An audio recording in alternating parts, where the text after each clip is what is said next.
말씀은 이사야 40장 31절 말씀입니다.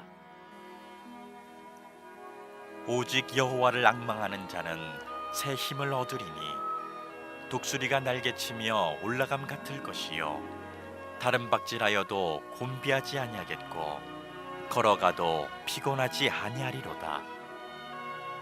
아멘. 네, 우리 신년 특별 새벽기도회 셋째 날 오신 여러분들 주의 이름으로 환영합니다. 오늘 청재기님들께서 각 부서 부장님들 그리고 우리 개체선교 회장님들로 구성된 우리 청재기에서 오늘 특송을 했는데 너무 잘하시는 것 같은데요. 청재기 합창단을 만들어도 될 것 같습니다. 감사합니다. 오늘 찬양 과외는 3남녀 성교회 그리고 우리 교회학교 우리 어린이들이 섬겨 주셨습니다. 감사합니다. 오늘도 우리가 변함없이 기도회 후에 식당에서 식사가 준비되어 있습니다. 오늘은 우리 유은혁 권사님, 박순주 집사님 가정에서 후원해 주셨습니다. 감사합니다.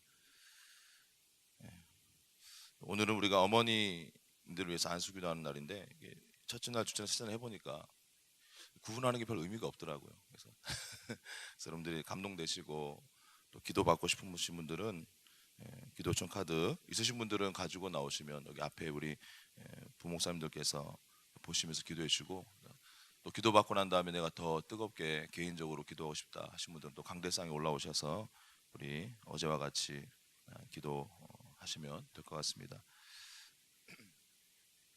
네, 오늘은 여러분들 그 도장 찍는 표에 나와 있는 것처럼 주님을 바라보며 비범한 삶을 살라라는 제목으로 함께 말씀 나눌 텐데 우리 앞뒤 좌우 한 3분 이상씩 이렇게 우리가 축복하며 인사했으면 좋겠습니다. 이 제목처럼 주님을 바라보며 비범한 삶을 사십시오. 시작.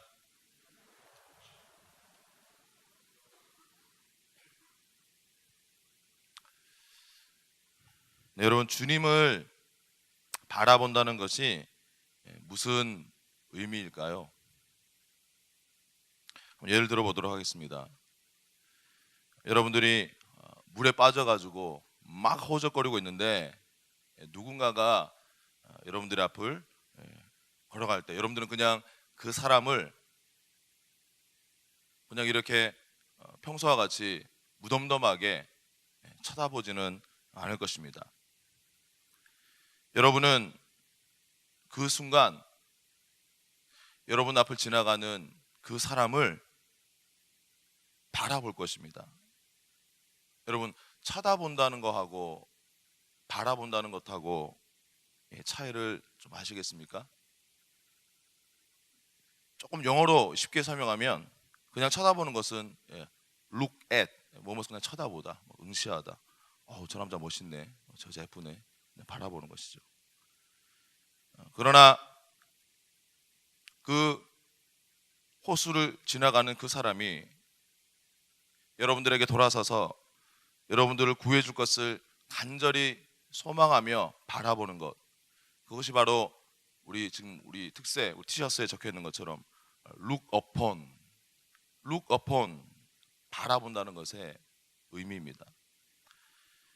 이렇게 간절하게 의지하며 바라본다는 말을 우리나라 말로 가장 잘 표현한 단어가 제 개인적으로는 앙망하다라는 단어라고 생각을 합니다. 그래서 오늘 본문 이사야 40장 31절 말씀해 보면 오직 여호와를 앙망하는 자, 하나님을 쳐다보는 것이 아니라 단지 하나님을 그냥 보는 것이 아니라 여호와를 앙망하는 자라고 표현하고 있습니다. 하나님을 간절히 의지하며 소망하며 바라보는 자에게 어떤 은혜가 있다고 말씀하고 있습니까? 새 힘을 얻으리니 독수리가 날개치며 올라감 같을 것이요 다른 박질하여도 곤비하지 아니하겠고 걸어가도 피곤하지 아니하리로다. 여러분 어떻게 하나님을 단지 바라보기만 하는데 새 힘이 생기고 독수리같이 날개치며 올라가고 지치지 않고 피곤하지 않게 되는 것일까요? 그것은 앙망하다라는 이 원래 구약 성경에 기록된 이 히브리어 단어를 통해 힌트를 얻을 수 있습니다. 여러분, 앙망하다로 번역된 히브리어가 원어 성경에 보면 카바라는 단어로 되어 있는데, 이 카바라는 단어의 어원의 뜻이 스트롱, 우리 성경 색인이라는 아주 유명한, 아주 오래전에 쓰여진 그런 사전에 찾아보면 굉장히 흥미로운 뜻을 가지고 있습니다. 카바, 앙망하라고 번역된 이 히브리어의 어원의 뜻은 비비 꼬아서 묶다, 감다. 그래서 이스라엘 사람들은 이 카바라는 말을 명사로 쓸 때는 비비 꼬아서 만든 줄, 그 줄을 의미할 때도 이 단어를 사용하고 있습니다. 여러분, 이제 감이 오십니까? 왜 하나님 바라보면, 왜 우리가 하나님을 앙망하면 샘을 얻고 독수리 날개치며 올라감 같이 비상할 수 있을까요? 바로 그것은 우리가 하나님을 바라보면 우리와 하나님이 새끼줄처럼 비비 꼬여서 완전하게 결합되기 때문입니다. 그래서 사도 바울이 고린도전서 14장에서 우리가 성령의 은사인 방언으로 기도하면 내 영과 하나님의 영 성령님이 듀엣으로 결합되어 조화를 이루면서 기도가 상달된다라고 설명하고 있습니다. 세상을 바라보고 남을 바라보고 자신을 바라보는 것은 그냥 지푸라기 두 개를 꼬아서 새끼줄을 만드는 것과 같습니다. 그러나 전능하신 살아계신 하나님을 바라보면 그것은 저 현수교 다리를 지탱하는 그 엄청난 철로 된 케이블보다 더 강력한 그러한 줄을 형성하게 되는 것입니다. 그래서 히브리서 12장 1절 2절 말씀은 인내로서 우리 앞에 당한 경주를 하며 믿음의 주요 또 온전하게 하시는 예수를 바라보자 라고 권면하고 있습니다. 우리 이 히브리서 이 말씀을 원문에 충실히 번역한 영어 성경들 보면 그냥 믿음의 경주를 하고 또 예수를 바라보자 이 뜻이 아니라 믿음의 주요 또 온전하게 하시는 이인 예수를 바라보면서, 그분을 쳐다보면서 인내하며 경주한다라고 해석하고 있습니다. 왜냐하면 우리가 믿음의 주요 온전하게 하시는 이 The author and finisher of our faith, 현재 지금 저와 여러분이 가지고 있는 이 믿음의 이반자이시고 믿음을 시작하신 분이시고 또 이 믿음을 완성하시고 마치시는 분 예수님을 바라볼 때 그 경주를 우리가 할 수 있는 능력과 은혜를 받기 때문입니다. 예수님이 믿음의 시작이시고 예수 믿음의 끝이란 말은 무엇입니까? 그 과정 사이에도 예수님께서 믿음의 주가 되시고 우리에게 믿음을 공급하시는 분이시다, 이런 뜻인 것입니다. 자, 우리가 이렇게 믿음의 모든 출발과 모든 과정과 마지막까지 예수님을 바라보면서 나아갈 때에 그때 우리와 예수님, 우리와 성령님이 결합하여서 우리 영과 하나님의 영이신 성령님이 하나로 묶여져서 그분의 강력한 생명과 능력과 넘치는 은혜로 우리는 비로소 하늘의 힘을 얻어 독수리 날개치며 우리 앞에 놓인 믿음의 길들을 승리하며 가게 되는 것입니다. 이러한 믿음의 대표적인 예를 베드로의 경험을 통해서 확인할 수가 있습니다.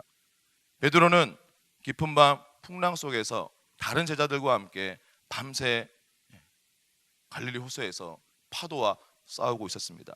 그런데 바로 그때 예수님께서 바다 위를 걸어서 제자들에게 오고 계셨습니다. 새벽녘 바다 위 그 안개 속에서 물 위를 걸어오시는 예수님을 바라보고 제자들은 위령이라고 소리치며 혼비백산하며 놀랄 때 이 예수님은 안심하라, 나니 두려워 말라 라고 말씀하셨습니다. 우리가 주님을 바라볼 때 주님은 항상 그렇게 말씀하십니다.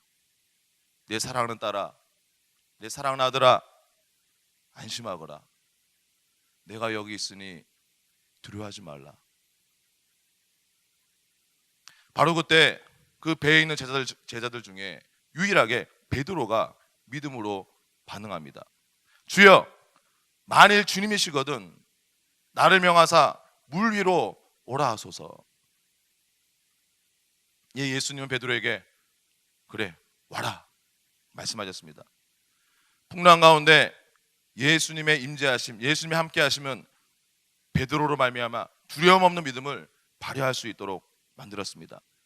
베드로는 그 믿음으로 예수님을 바라보았습니다. 베드로는 예수님을 바라보는 그 동안만은 파도 위를 걸을 수가 있었습니다. 여러분, 베드로는 저와 여러분과 같이 다른 우리와 똑같은 그냥 평범한 사람이었다는 것을 기억하시기 바랍니다. 그러나 이 베드로가 예수님을 바라보는 동안 성령님이 베드로에게 역사하셨고 베드로는 불가능한 것을 할 수 있었습니다. 베드로는 배에서 내려서 물 위를 걸어서 예수님을 향해 걷기 시작했습니다. 그리고 베드로가 예수님으로부터 시선을 옮기고 강력한 바람을 의식하기 전까지는 그는 잘 걸을 수 있었습니다. 바로 그때 마귀는 베드로에게 아마 이렇게 속삭였을 것입니다. 베드로, 지금 네가 제정신이야? 야, 사람이 물 위를 걸을 수 없다는 거 너 몰라? 저 거대한 파도를 봐. 그리고 이 엄청난 바람을 한번 느껴보라고. 넌 이제 죽었어. 넌 가라앉을 거야. 베드로가 예수님으로부터 눈을 떼고 그가 처한 자연 환경을 바라보았을 때 인간의 논리와 세상의 상식이 그가 더 이상 물 위를 걸을 수 없다라고 말하기 시작했습니다. 바로 그때가 베드로가 물에 빠지기 시작한 때입니다. 사랑하는 성도 여러분, 하나님의 영은 여러분의 눈을 예수님에게서 계속 고정하고 그분께 둘 때까지는 역사하신다는 것을 깨달으시기 바랍니다. 고린도후서 3장 18절이 그것을 말씀하고 있습니다. 우리 한 목소리로 같이 읽겠습니다. 시작.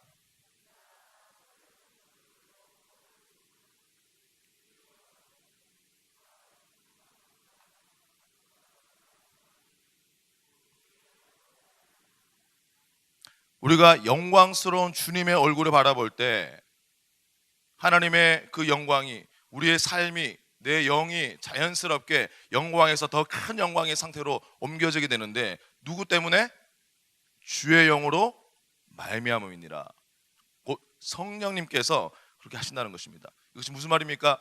우리가 주님의 영광의 얼굴을 바라보고 있는 동안에는 성령님이 우리 안에서 우리와 결합되어서 강력하게 역사하시고 우리가 시선을 다른 데로 옮기는 순간 이 성령님은 멈추신다고 말씀하고 있는 것입니다. 마귀는 세상을 바라보게 하고 남들을 바라보게 하고 내 자신을 바라보게 하고 심지어 마귀 자신을 바라보게 합니다. 그러나 성령님은 우리의 눈을 들어 예수님을 바라보게 하십니다. 여러분, 2019년이 새해를 시작하는데 혹시 여러분의 삶 가운데 집채만한 삶의 파도 때문에 요동하고 있는 분이 계십니까? 질병의 파도, 재정적인 어려움의 파도, 절망의 파도. 여러분께서 그러한 파도에 요동치고 있다면 그 폭풍과 파도를 바라보지 마십시오. 대신 눈을 들어 주님을 바라보십시오. 전능하시고 살아계신 하나님 아버지를 앙망하십시오. 믿음의 시작이요 끝이신 예수님을 바라보시기 바랍니다. 질병으로 고통받는 분이 계시다면 계속 예수님을 바라보십시오. 예수님께서 나의 질병을 십자가에서 당신의 몸에 짊어지신 것을 바라보시기 바랍니다. 그리고 이렇게 말씀하시고 선포하시기 바랍니다. 주님, 당신께서 채찍에 맞음으로 내가 치유받았음을 감사드립니다. 우리의 치료자이신 그 예수님 바라보면 그 질병은 십자가에서 다 이루었다라고 선포하신 예수 그리스도의 그 완결된 십자가 공로 앞에 무릎을 꿇을 것입니다. 오늘 이 자리에 계신 한 분 한 분께서 지금 있는 그 삶의 그 자리에서 항상 우리를 사랑의 미소로 바라보고 계시는 그 주님의 얼굴을 바라보시기 바랍니다. 그때부터 하나님의 영 성령님께서는 우리 안에 역사하기 시작하시고 세상의 어떤 것보다 강력한 성령의 줄이 우리의 영과 완전히 결합되어 우리를 이끌 것입니다. 그것을 통해 하늘의 지혜와 하늘의 힘과 무한한 그 신령한 하늘의 자원을 공급받아서 우리가 직면한 각각의 모든 파도들을 정복하며 승리 가운데 걷게 될 것입니다. 오직 주님만 바라보고 독수리처럼 힘차게 비상하여 하나님의 영광을 위해 생명 안에서 왕노릇하며 다스리는 저와 여러분 되시기를 주의 이름으로 축원드립니다.